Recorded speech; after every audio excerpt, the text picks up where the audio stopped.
Bismillahirrahmanirrahim. Assalamualaikum warahmatullahi wabarakatuh. Waalaikumsalam warahmatullahi wabarakatuh. Innal hamdalillah nahmaduhu wa nasta'inuhu wa nastaghfiruh wa na'udzu billahi min syururi anfusina wa min sayyiati a'malina.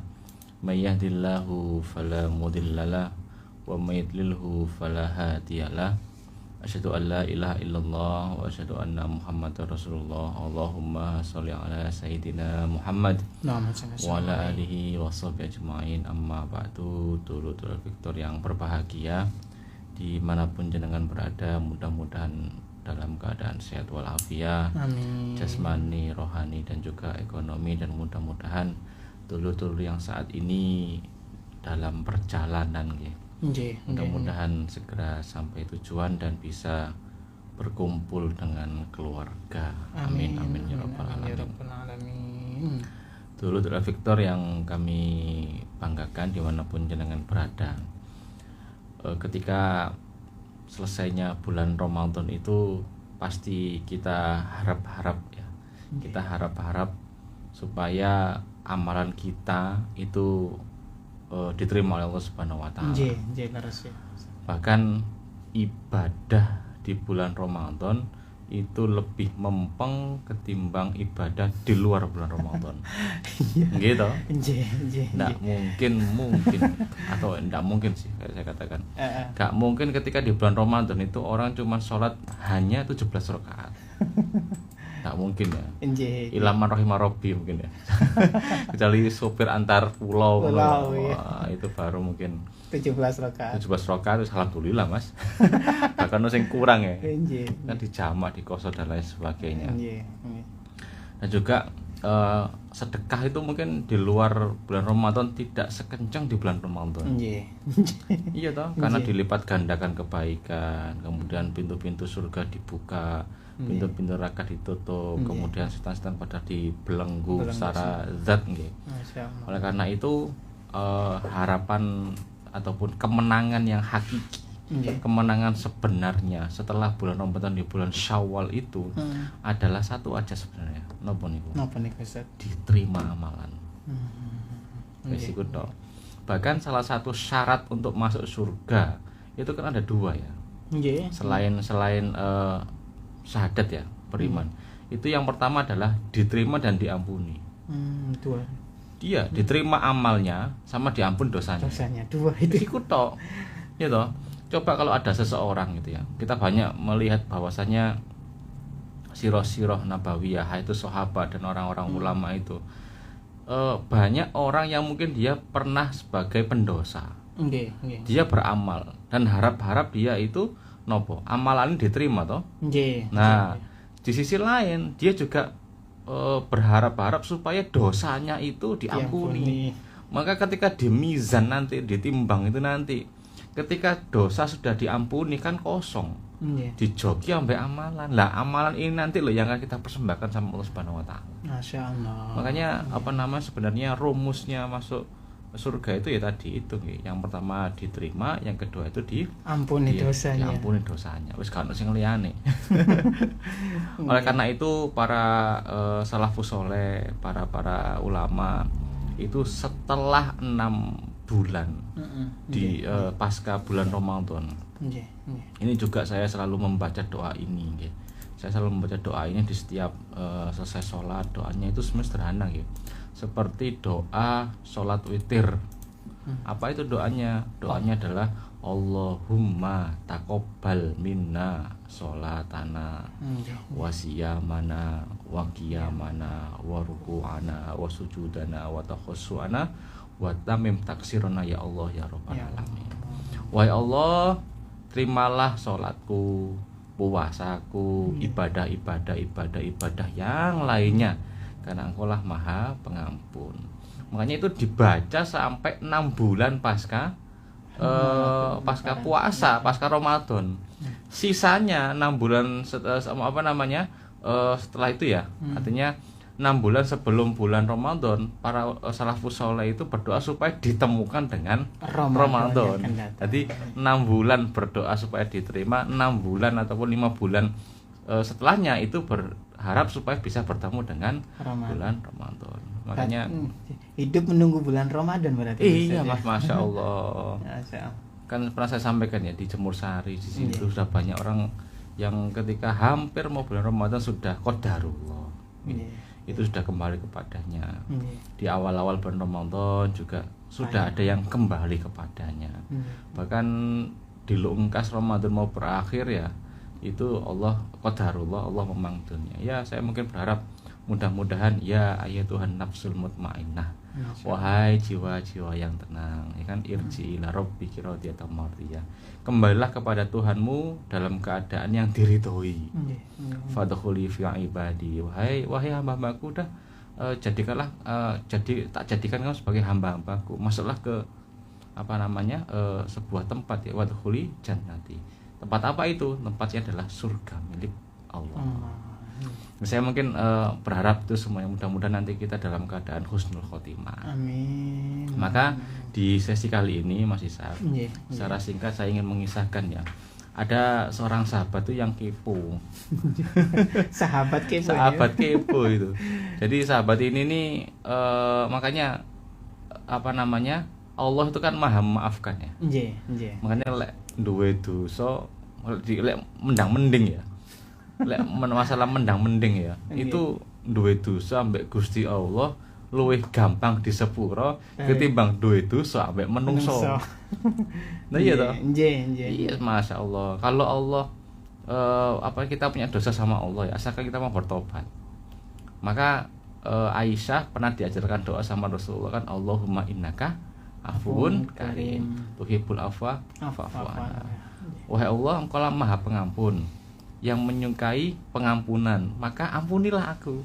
Itu dosa, itu doa yang kalimat balaghahnya itu luar biasa, Masya Allah. Rasulullah melalui malaikat Jibril itu ngajarkan ke istrinya seperti itu. Dia ini anaknya pembebas jalur, Mas. Pembebas jalur dari Hijaz ke Afrika, ke Mesir. Oh, Masya Allah. Jadi kano tol, kano etol, pokoknya yang lewat itu semua dibebaskan oleh sahabat ini. Bahkan sampai di Mesir membangun satu masjid pertama kali yang dibangun di Afrika. Jangan tahu siapa? Sinten, Ustaz? Amr bin As. Oh, Punya anak namanya Abdullah. Abdullah itu. Ya? Abdullah bin Amr bin As. Itu beliau ini kepo. Keponya apa? Dia kepo karena dia itu pernah dalam satu majelis Rasulullah ngendikan, saya khruju min hadal babi rajulun min ahlil jannah. Akan keluar dari sisi pintu itu orang yang dia itu ahli surga. Nah ini familiar ya ceritanya ya. Nah kemudian sopo ya, kata mimpinin bahasa saya, sopo ya kok. Dan itu farad dadamiron sampai diulang kembali sampai 3 harinya. Dan dia ternyata yang keluar ya orang-orang itu aja, orangnya dia saja. Masuk dari sisi pintu itu orang yang jenggotnya itu basah dengan bekas air wudhu, nenteng sandal, orangnya iku wae. Sehingga iki kok ngene ya. Tapi kata Rasulullah termasuk orang yang ahli surga. Masya Allah, kan kepo dia. Akhirnya dia nyusun sebuah strategi. Nyusun sebuah strategi karena dia mempunyai rasa penasaran yang tinggi, sehingga sahabat Abdullah ini pengen melihat amalan apa sih kok Rasulullah mengendikan seperti itu yang pernah dia lakukan. Membuat sebuah strategi, kemudian dia datang ke rumahnya, ke rumahnya sahabat Abdullah ini datang ke rumah sahabat yang divonis masuk surga tadi itu. Kemudian dia, karena ini strategi ya, dia punya 2 alasan. Alasan yang pertama, izinkan aku karena aku punya masalah dengan orang tuaku, ayahnya, supaya diizinkan aja, penguat aja. Kemudian yang kedua, dia tidak ingin ketemu sama ayahnya sampai beberapa hari, padahal itu gimmick tok itu. Ya sama strategi ya, strategi ya. Akhirnya dia dibolehkan. Ketika dibolehkan, ya dia melihat amal yang dikerjakan, melihat apa yang dia lakukan, apa yang melihat dan mendengar apa yang dia ucapkan. Masya Allah, semuanya ya. Iya, dia lihat, cuman ya hanya beberapa yang ya sesuai batasnya saja lah. Ketika malam hari ya sholatnya ya sholat qiyamul lail umumnya lah gitu, Mas. Nah, sampai ketiga harinya sahabat Abdullah ini mulai bosan. Jadi nggak ada amal yang istimewa.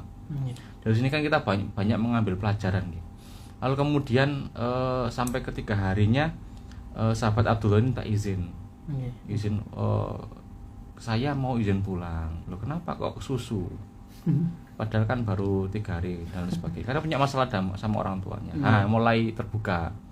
Bahwasanya aku mendengar Rasulullah itu mencetuskan memvonis jenengan itu sebagai orang yang ahli surga. Saya kan kepo, saya nyusun strategi.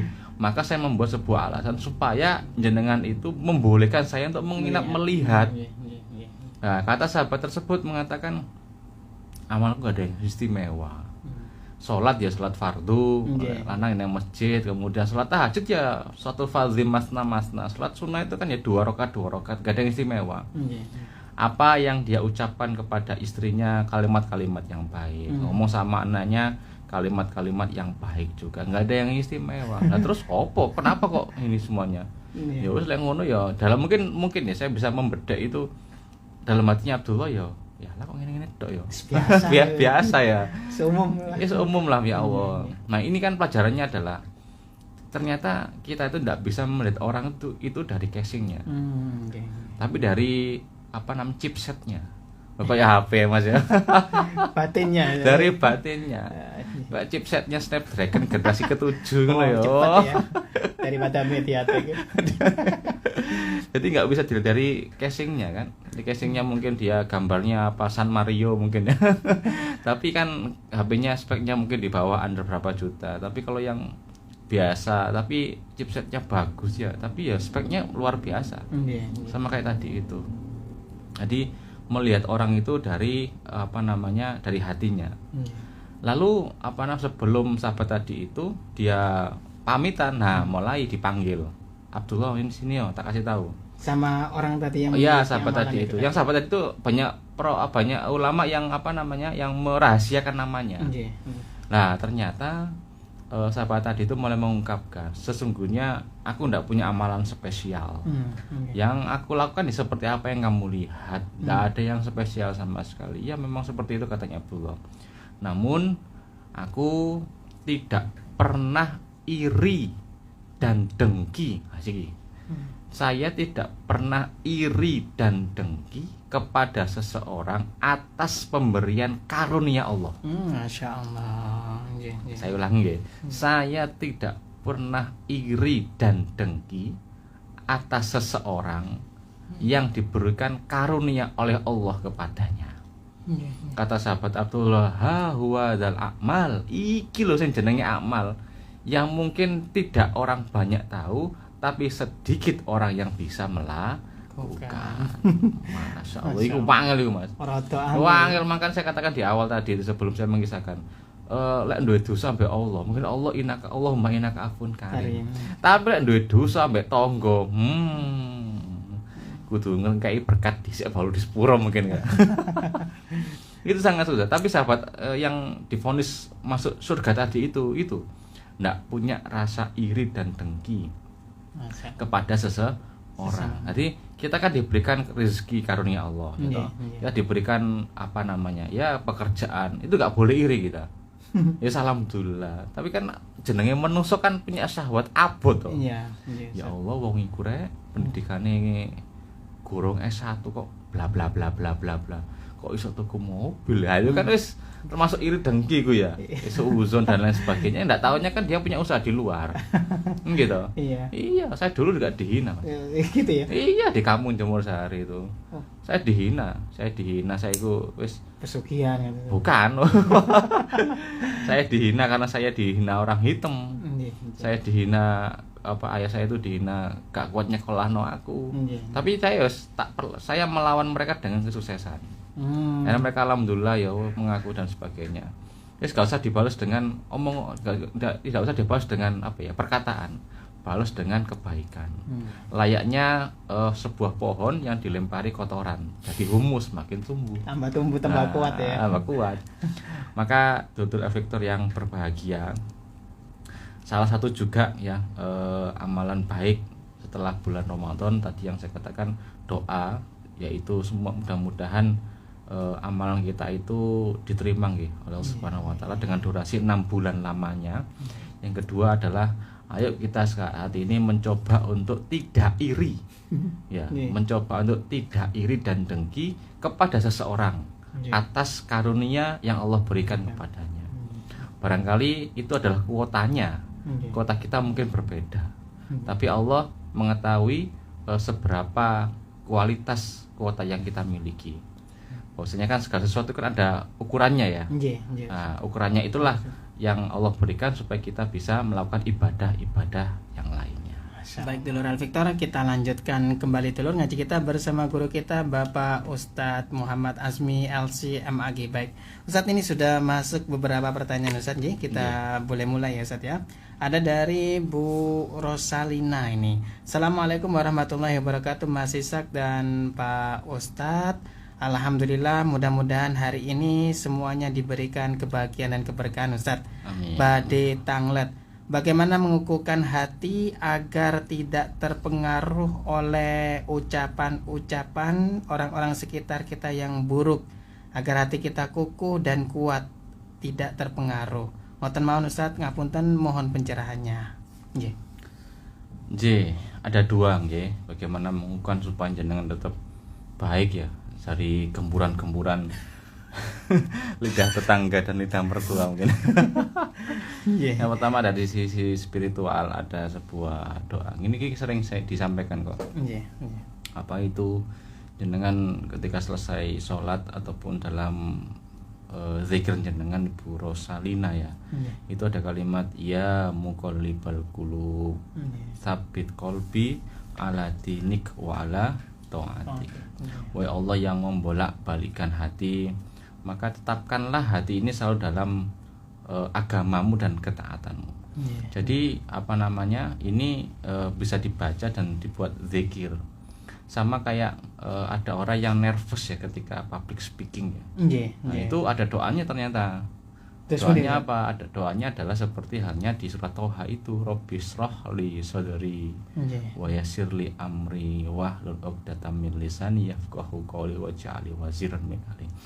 Itu kan doanya Nabi Musa bersama minta supaya Harun itu menemani untuk menghadapi Fir'aun. Ya, itu kan doa untuk menghadapi raja supaya nggak nervous seperti itu ya. Main ketemu main plus ya Ustaz. Gitu, makanya Ibu Rosalina doanya tadi itu ya muqallibal qulub sabit qalbi ala dinika wa ala taatika. Itu yang pertama. Yang kedua, ya ojo sampai dilebokno ati. Jenengan tadi kan saya sampaikan ada sebuah ibarat ya. Ibarat pohon dilempar kotoran jadi humus malah tambah subur. Ketika ada orang mencaci maki kemudian ngelokno dan sebagainya, sudah diem. Diem itu adalah senjata awal. Lek podo cekcoke, podo menang-menangane, ya sudah, kalah jadi abu, menang jadi arang. Nanti ini kan apa-apa sudah. Ya, makanya kan ya Allah, ya ketika ada orang yang bernada tinggi, jenengan kalau kalem aja. Merendah dan sebagainya. Tapi merendah bukan berarti mengalah ya. Tapi untuk meredam dulu. Nah, itulah salah satu amalan bagaimana kita tetap istiqomah dalam kebaikan. Masya Allah, baik. Selanjutnya Ustaz ya, ini ada pertanyaan titipan Ustaz ya. Ya, assalamualaikum minal aizin wal faizin, mohon maaf lahir dan batin. Kewajiban suami ke istri, dan jika suami memberikan gaji pokok ya hanya untuk nyicil rumah dan sepeda motor, itu gimana Ustaz? Kewajiban ini mungkin kewajiban untuk memberikan nafkah ya Ustaz ya. Kewajiban suami ke istri, dan jika suami hanya memberikan gaji pokok ya hanya untuk nyicil rumah dan sepeda motor. Nah, itu gimana? Ada ini dari sini nih. Hamba Allah ya. Ini ada namanya, boleh disebutkan ya Ustaz ya. Ibu Siti. Oh, ibu, dari perempuan nggih. Jadi ngeten, ada di surat An-Nisa itu ada kalimat wa mimma anfaqu min amwalihim. Jadi ada sebagian, bukan semuanya loh ya. Ada istilah gaji suami sama dengan gajinya istri. Milik istri. Gaji istri milik istri salah itu. Salah kaprah itu. Salah kaprah. Iya. Kan kalimat jelas ya. wa mimma anfaqu min amwali. Jadi sebagian gajinya suami itu ya ada untuk bagian istri. Oh sayang ya. Ada laki-laki bekerja ya di sebuah instansi. Ada istilahnya tunjangan istri. Nah, berarti ya sebagiannya punyanya istri. Tapi tidak terlepas daripada itu semuanya ada ada ketika jenengan punya gaji berapa, misal 1 juta ya misalnya. Itu bisa cukup kalau dibicarakan. Nih kan, iya ada komunikasi. Ada komunikasi. Kan nikah itu sama dengan ngomong-ngomongan, Mas. Nikah lek gak ngomong, gak komunikasi lah, apa nikah? Gitu. Makanya kalaupun dikasih gaji berapa, gaji pokok untuk cicilan itu masih ada solusi. Apakah boleh? Dan suami pun ketika mampunya mungkin gajinya misal ya hanya 3 juta, 4 juta, itu bisa cukup kalau dikelola dengan orang yang tepat. Istri yang tepat ya? Istri yang tepat, pasti tepat lah Mas. Maksudnya pengelolaannya harus tepat. Nah, istri yang gak tepat berarti yang golek mana lah. Makanya apakah boleh seperti itu? Boleh. Makanya kewajiban suami memberikan sebagian hartanya, nafkahnya untuk istri, kemudian istri itu mengelola dengan baik. Masya Allah. Insya Allah cukup. Kalau nggak cukup bisa dibicarakan. Akan ada nopong bahasan itu ya circle yang lain lah untuk mencari rezeki dan lain sebagainya. Ngoten. Ya Masya Allah. Ngoten ya. Untuk cicilan. Jadi artinya boleh ya Ustaz ya, misalkan si suami itu enggak semuanya diberikan kepada istri ya. Seperti itu. Ada kebutuhan yang lainnya. Baik. Selanjutnya Ustaz ya, kita boleh lanjut ini. Ada dari Bapak Rusdianto ini Ustaz ya, dari Surabaya. Assalamualaikum warahmatullahi wabarakatuh Ustaz. Bade tanglet juga. Orang yang sholatnya di depan, di belakang imam, tetapi bukan orang yang balik dan mengerti agama, apakah boleh? Masalah boleh tidak boleh itu boleh. Tapi afdolnya itu adalah orang yang orang yang dia itu ya sudah balik, orang yang dia itu mungkin sepuh dan lain sebagainya. Jadi yang jadi imam patokannya itu bukan orang yang sepuh, tapi orang jadi imam itu standarnya Rasulullah afshahul qiraah, yang paling bagus bacaannya. Jadi niki pengumuman buat tampil seluruh pendengar ya. Jadi yang merasa bacaannya mungkin berkurang dan sebagainya, mungkin kita tampilkanlah dai-dai ataupun imam-imam muda. Kita ajarkan mereka, karena standarnya imam itu bukan mereka yang paling tua. Terus katakan man afshahul qiraah, barang siapa dia yang paling fasih qiraahnya. Nah, tadi apakah boleh seorang yang mungkin belum balik di belakangnya imam? Ya boleh saja, cuman afdolnya ya kan dia yang mungkin ya balik, kemudian yang tahu agama. Takutnya imamnya tadi itu nanti BE salah, BE ono apa-apa kan, yang menggantikan langsung di belakangnya. Maju langsung. Ya. Jadi kalau kita lihat ya ada sebuah kitab itu, saya lupa nama kitabnya. Di posisinya Rasulullah ketika sholat. Beliau jadi imam, belakangnya itu mesti ada Abu Bakar. Para khulafaur rasyidin di belakangnya. Kemudian ada Ibnu Mas'ud, pasti itu sisi kanannya Abu Bakar, Ibnu Mas'ud, Ubay bin Ka'ab, sampai seterusnya itu. Jadi memang orang-orang top kabeh Mas, top utama ini. Ini top semuanya ya. Top bukan berarti jabatan loh ya. Tapi top masalah agamanya. Nah, itu yang lebih afdol. Kalau yang pertanyaan tadi Pak Rusdianto, apakah boleh-boleh? Tapi kalau seandainya ada yang lebih baik ya, yang belum balik itu mungkin taruh di soft kedua ataupun ketiga. Ngoten. Untuk mengembangkan ini tadi Ustaz. Ada salah satu ulama bahkan kelas internasional mengimami, tapi bacaannya itu tidak dibaca seperti qiraah itu tadi yang dikatakan afshahul qiraah itu tadi ya Ustaz ya. Tapi beliau ini adalah ulama terkenal. Jadi dibaca seperti baca biasa gitu loh Ustaz ya. Misalkan alhamdulillahirabbil alamin arrahmanirrahim tanpa adanya lagu itu tadi atau kan fusha itu tadi. Jadi itu bagaimana? Padahal itu sekelas ulama internasional dan sering berkunjung itu tadi. Masya Allah. Di Indonesia Mas ya. Ini kan juga masalah juga ya, viral juga ya Ustaz. Betul sekali. Nah itu bagaimana Ustaz? ini emang polemik, Mas. Apa namanya? Kalau pendapatnya Prof Zaro tentang yang Mas Ishak sebutkan tadi itu salah satunya adalah imam itu harus tahu kondisi makmum. Jadi kayak sopir loh, Mas. Lek sopir sing mburi ki emak-emak, ojo koyo nyupir sumber. Oh gitu ya. Iya. Jadi harus tahu keadaannya. Lek sing ngimami kemudian jamaahnya itu bapak-bapak sepuh-sepuh, ojo cepet-cepet. Makanya mungkin pendapat yang saya ambil dari pendapatnya Prof Zaro itu mungkin imam yang disebutkan yang dimaksud itu adalah mungkin mencoba untuk memahami makmumnya. Jadi mungkin Indonesia suka yang enggak begitu lama, sehingga dia mungkin mempersingkat dengan cara bacaannya standar. Tapi ketika mungkin beliau di lokasi beliau berdakwah atau mengimami, ya sudah seperti halnya yang kita lihat. Lama ya. Iya lama. Ngoten. Oh gitu ya. Nah, saya dulu pernah ya baru pertama kali datang ke Indonesia tahun 2014-15 tuh. Ngimami di kampung, Mas. Ngimami tarawih. Saya bacakan juz 2, saya kulu sufahum minan nasi itu wong-wong wis batin. Oh, berat. Iya, saya ketika masuk salat Isya gitu ya, saya lihat sof itu penuh musola iki, soalnya itu masjid. Pas saya ceramah lah kok karek 5 baris loh.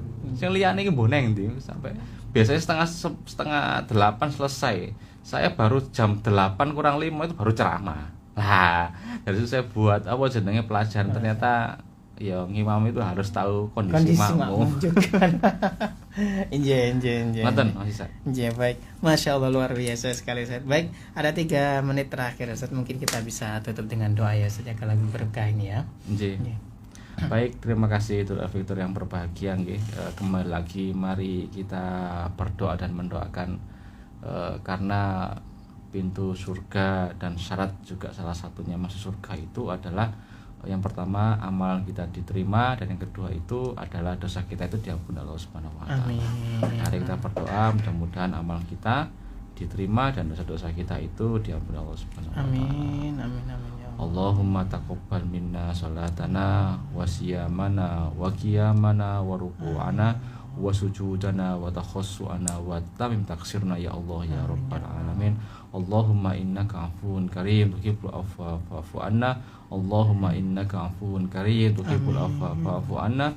Allahumma innaka afuwun karim tuhibbul afwa fa'fu anna. Ya karim rabbana atina fid dunya hasanah wa fil akhirati hasanah wa qina adzabannar walhamdulillahi rabbil alamin. Terima kasih dan mohon maaf. Assalamualaikum warahmatullahi wabarakatuh.